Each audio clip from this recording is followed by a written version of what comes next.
శివునికి కేతకీ పుష్పాలను సమర్పించకపోవడం వెనుక ఓ కథ ఉంది. పురాణాల ప్రకారం బ్రహ్మ, విష్ణువు మధ్య ఎవరు ఉత్తముడు అనే వివాదం వచ్చింది.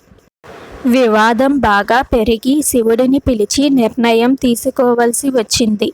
శివుడు తన శక్తులతో ఒక జ్యోతిర్లింగాన్ని సృష్టించాడు.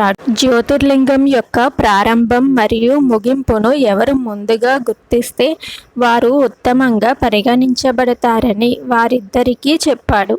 విష్ణువు ఆ జ్యోతిర్లింగం పైకి కదలడం ప్రారంభించగా బ్రహ్మదేవుడు ప్రారంభాన్ని కనుగొనడానికి కిందకి వెళ్ళాడు. బ్రహ్మదేవుడు దిగి వెళ్తున్నప్పుడు అదే దిశలో ఒక కేతకీ పుష్పం వెళ్లడం చూశాడు. బ్రహ్మదేవుడు ఈ జ్యోతిర్లింగం యొక్క ప్రారంభాన్ని కనుగొన్నట్లు శివుడికి చెప్పాడు మరియు అతను కేతకీ పుష్పం నుండి తప్పుడు సాక్ష్యం కూడా చెప్పించాడు.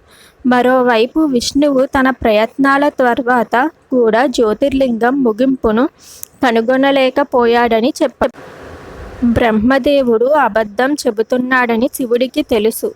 కేతకీ పుష్పం తప్పుడు సాక్ష్యం చెప్పింది. దీనితో శివుడు కోపోద్రిక్తుడయ్యాడు.